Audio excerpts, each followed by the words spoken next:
Chaque seconde, 97 commandes Uber Eats sont livrées. 8 400 000 par jour. Mais si je te disais que c'est pas vraiment toi le client? Frais de livraison, abonnement, à peine 30% du chiffre d'affaires. Le but, c'est juste de fidéliser une grosse base d'utilisateurs pour attirer les restaurateurs. En échange, Uber Eats récupère 20 à 30% de commission sur chaque commande. C'est ça l'immense majorité de leurs revenus. Sans lieu physique, un nouveau modèle peut alors apparaître, les Dark Kitchens. Des locaux pouvant accueillir 5, 10, 15 marques différentes, du burger à la pizza en passant par les bowls. Aujourd'hui, les Dark Kitchens, c'est 75 milliards de dollars, 200 milliards d'ici 2033. Tu pensais qu'Uber Eats c'était un service de livraison? C'est en fait un outil d'acquisition client ultra performant qui a vocation à se placer comme un intermédiaire indispensable du marché de la restauration. Ouais, les grandes entreprises ne fonctionnent pas toujours comme on le pense, et dans cette vidéo, on vous en a sélectionné 4 qui sont des modèles particulièrement lucratifs. ByteDance, le monstre chinois. Chaque jour, l'humanité passe sur TikTok 250 000 années cumulées. La plateforme ne représente pourtant que 20% des revenus de sa maison mère chinoise, ByteDance. Le reste vient de divers services, Toutiao, CapCut, Ripple, mais le gros poisson, c'est Douyin, la version chinoise de TikTok qui génère 3 fois plus de revenus pour 3 fois moins d'utilisateurs. Comment c'est possible? L'appli reste gratuite. En fait, c'est que Douyin a un bien meilleur ARPU. Donc combien dépense en moyenne chaque utilisateur? Pour les boîtes comme Meta ou Google, piliers du web marketing depuis longtemps, ça tourne entre 40 et 50 dollars. TikTok, ils sont un peu à la traîne. Concurrent historique, utilisateur moyen plus jeune, format plus récent, un RPU à 13 dollars. Une totale contre-performance vis-à-vis de Douyin, jusqu'à 140 dollars par an. Un record mondial. C'est pas juste 3 fois mieux. La RPU est fortement influencée par la richesse de la zone ciblée. Chez Facebook, c'est 60 dollars aux États-Unis, 17 dollars en Europe, 5 en Amérique du Sud ou Asie-Pacifique et entre 1 et 3 dollars en Afrique. Donc faire 140 dollars d'ARPU en Chine, où le PIB par habitant est 7 fois plus bas qu'aux US, c'est une anomalie. Et si c'est possible, c'est parce que Douyin est une vraie plateforme de vente. Ça paraît bizarre dit comme ça, mais imagine un mix entre TikTok et Amazon. Avec le paiement in-app intégré, tu peux tomber sur une pub avec un bouton qui te permet d'acheter le produit. Et comme en Chine, ils n'ont pas vraiment les mêmes questions de privacy qu'en Europe, l'algo est ultra performant, à la fois sur le contenu que vous aimez que sur le produit que vous êtes en mesure d'acheter. Mais ça va encore plus loin avec des influenceurs spécialisés dans la présentation de produits en live, exactement comme du téléachat. Ça peut atteindre des sommes délirantes. Lee Jackie, un influenceur cosmétique, aurait vendu pour 1,7 milliard de dollars de produits en 12 heures de stream. Je sais pas si on se rend compte de la performance. Comme les gens ont l'habitude de payer, il y a beaucoup de stream gifting, le fait de donner à un streamer des objets virtuels. Ça représente 15% du CA de Douyin. 15 milliards par an. Bref, le niveau d'engagement de l'utilisateur Douyin est absolument démesuré vis-à-vis du reste du monde. Et ByteDance ne s'est pas arrêté là. Création de boutiques, logistique, paiement, marketing, livraison. Tu peux gérer une boutique qui pèse des millions uniquement depuis Douyin. Le e-commerce est devenu une activité ultra lucrative pour la plateforme. Ça représenterait entre 30 et 40 milliards de dollars par an, littéralement 5 fois le chiffre d'affaires de Shopify. Si ByteDance arrive à exporter ce modèle au reste du monde via TikTok, ça deviendra probablement la boîte qui génère le plus d'argent au monde. Mais oui, c'est plus facile à dire qu'à faire. Déjà, faut bien comprendre que Douyin profite de la culture chinoise du paiement in-app, déjà en place depuis longtemps grâce à des acteurs comme WeChat ou Alipay. En Occident, même si ça se démocratise, ça reste des habitudes à mettre en place. On a déjà Shopify pour les boutiques, Google et Meta pour la pub, Stripe pour les paiements, Amazon pour la logistique. Ça va être dur de s'imposer à travers tout ça. Et la cerise sur le gâteau, la régulation. C'est déjà très chaud pour TikTok aux US, de plus en plus en Europe, et c'est les 2 plus gros marchés de consommation en dehors de la Chine. Sans eux, le plan tombe à l'eau. Bon, pour l'instant, leur stratégie de diversification se passe plutôt bien. Le stream gifting commence à être de plus en plus populaire sur TikTok. Juste en France, c'est 80 millions d'euros qui ont été dépensés par des viewers l'année dernière. À l'échelle mondiale, 6,5 milliards, avec des commissions estimées entre 50 et 77%, ans, ça fait déjà une petite somme. Niveau e-commerce, c'est la branche TikTok Shop qui s'en occupe. C'est en test depuis 2021 au Royaume-Uni et c'était un peu à la traîne jusqu'en 2024, où 33 milliards de dollars de marchandises sont vendus via TikTok. Sur ces 33 milliards, TikTok récupère 2% de commission. C'est bien en dessous du marché. En 2025, ils veulent intégrer le reste de l'Europe et monter progressivement leur commission jusqu'à 8%. De quoi couvrir les centaines de millions de pertes actuellement engendrées par TikTok Shop. Bref, c'est pas encore ça, mais clairement c'est prometteur. ByteDance génère dans les 140 milliards par an en super croissance constante. Douyin n'a plus rien à prouver et TikTok est très loin de son plein potentiel. On est clairement sur une boîte qui explose tout. Pourtant, la société ne vaut que 400 milliards de dollars. Comme ça peut paraître beaucoup, mais c'est peut-être la boîte la plus sous-évaluée du monde. Dans le même secteur, Meta pèse 9,7 fois son chiffre d'affaires. ByteDance est en croissance beaucoup plus forte, on pourrait très facilement les évaluer à 13 fois leur CA dans les 1800 milliards de dollars. Alors pourquoi c'est si loin de la réalité? Déjà, ils sont 100% privés, non cotés en bourse. C'est assez exceptionnel pour une boîte de cette envergure. Mais du coup, impossible d'atteindre d'immenses capitalisations spéculatives. Ensuite, il y a une très forte incertitude politique vis-à-vis de l'Occident, qui semble déterminé à fermer ses portes à l'entreprise. Bref, actuellement, ByteDance est la plus grosse start-up au monde, et quoi qu'il arrive, ils vont prendre un virage radical dans les années à venir. Conquérir le monde entier, peut-être entrer en bourse et jouer parmi les plus grandes entreprises au monde. Ou alors revendre TikTok et se focaliser sur le marché chinois.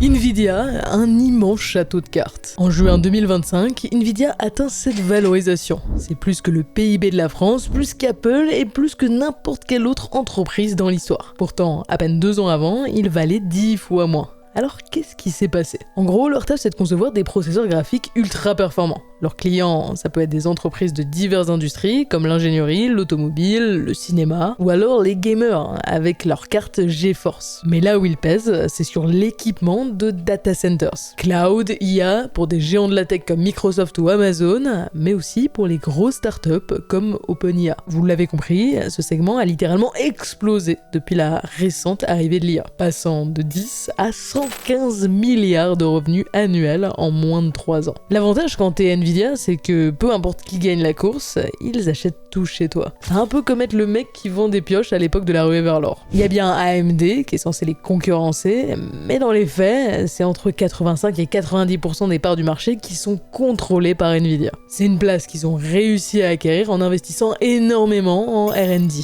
notamment dans l'environnement logiciel. Ça leur a permis d'avoir une avance technologique temporaire et aujourd'hui, CUDA, leur écosystème propriétaire, est devenu le langage de programmation standard pour entraîner des modèles sur GPU. Forcément, ça crée un effet de verrouillage massif. Bref, Nvidia, c'est pas juste du matériel, mais aussi des drivers, des outils, le cloud, le software, c'est ce qui transforme un GPU à 30 000 balles en outil utilisable par défaut. C'est ça, leur vraie valeur ajoutée. Du coup, ils se permettent d'être beaucoup plus chers sur le matériel et ça ne dérange personne.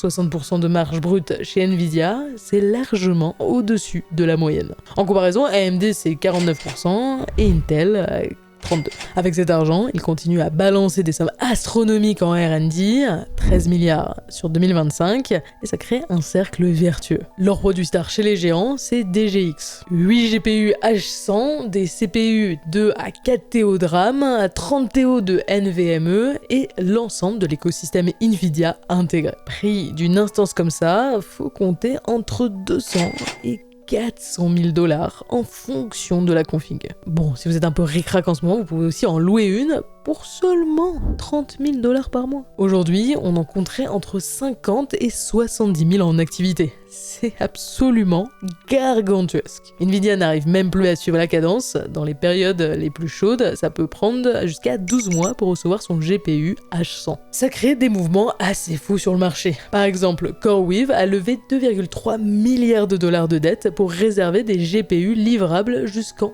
2026. Et en garantie de la dette, ils ont placé leur H100 actuel. Les GPU sont devenus tellement importants que c'est au cœur des plus grosses tensions géopolitiques. Les US ne veulent surtout pas que la Chine puisse les concurrencer sur l'IA, du coup ils ont interdit à Nvidia de leur vendre des H100. Pour contourner ça, la Chine a lancé ses propres startups pour concurrencer Nvidia et ils ont réussi à concevoir un produit censé être équivalent. Mais là, les US leur ont vraiment fait un sale coup. Ce qu'il faut comprendre, c'est que fabriquer des puces, c'est probablement le truc le plus compliqué qu'une entreprise puisse faire. C'est peut-être même pire que faire des fusées. Alors les plus gros concepteurs, Apple, Nvidia, AMD, ne veulent pas gérer ça eux-mêmes. Ils imaginent la puce, puis délèguent la fabrication au leader mondial, Taiwan Semiconductor. Mais c'est aussi ce que voulait faire la start-up chinoise, mais grâce à une loi de l'IAA, qui dit que toute technologie contenant plus de 25% de propriété intellectuelle américaine est soumise au contrôle US, les États-Unis ont mis la pression sur TSMC pour qu'ils arrêtent de fournir la Chine. Et comme c'est rarement une bonne idée d'avoir des problèmes avec les US, surtout quand tes deux plus gros clients c'est Apple et Nvidia, ils ont cédé et la Chine s'est retrouvée sans fournisseur suffisamment performant. C'est en partie pour ça qu'elle s'intéresse de plus en plus à Taïwan et que les US se disent prêts à les défendre corps et âme. Mais c'est là qu'on se rend compte que même si Nvidia est en position ultra dominante, leur futur reste incertain. Si un conflit éclate à Taïwan, ils perdent 100% de la capacité de production. En plus, les H100 utilisent des mémoires HBM3 en fort risque de pénurie depuis 2023 et s'il n'y en a plus, c'est finito. Niveau monopole, Nvidia fait des excellentes puces, mais c'est leur système qui les rend intouchables. Si une alternative comme Triton ou ROCm devient crédible, ils devront faire de très grosses coupes sur leur marge brute pour rester compétitifs. Enfin, l'IA est un secteur récent et la majorité des acteurs perdent énormément d'argent. L'économie actuelle tient essentiellement sur d'immenses levées de fonds. Si la bulle éclate, tout le marché en prend un coup. Et Nvidia est en première ligne. Bref, ils valent plus cher que Meta, Tesla et Netflix réunis, mais en réalité, tout tient sur un château de cartes. L'euphorie spéculative, des chaînes d'approvisionnement ultra fragiles et la domination temporaire d'une techno fermée. Meta, le pari de Zuckerberg. Meta, c'est probablement la boîte qui touche le plus d'humains chaque jour. 3,350 milliards d'utilisateurs actifs, c'est 40% de la population mondiale. Niveau thunes, ils sont bien, 165 milliards de CA, 69 milliards de revenus nets. Pourtant, son nouveau nom est à l'image de la nouvelle vision de Zuckerberg, le métaverse. Un espèce d'environnement social virtuel pris en charge par Reality Labs, qui ne représente actuellement qu'un fardeau pour la boîte. En 2024, en plus de représenter à peine 1% du CA, Reality Labs aurait fait moins 826% de marge. Ça veut dire qu'ils ont perdu 8 fois plus que ce qu'ils ont rapporté. Mais pourquoi s'infliger ça? Aujourd'hui, on estime que l'humanité passe dans les 400 000 ans par jour sur leurs différentes plateformes. Ensuite, ils vont vendre des slots publicitaires aux annonceurs, 10 à 15% du flux total d'informations. Ça fait énormément d'argent. Actuellement, ils n'ont pas trop de concurrence solide. Google et Amazon, c'est pas vraiment les mêmes produits. Les autres réseaux, TikTok, X, Snap, ils sont loin d'être au niveau de Meta, niveau publicité. Bref, la boîte va monter d'elle-même en même temps que le marché global du web marketing, il n'y a plus grand chose à faire. Alors Mark investit sur une vision. Il dit ce que le mobile était en 2010, le métaverse le sera en 2030. Et quand ça arrivera, il veut être leader et fournir un écosystème complet. Bon, pour l'instant c'est un peu une usine à perdre du fric, 60 milliards de pertes cumulées depuis 2020, et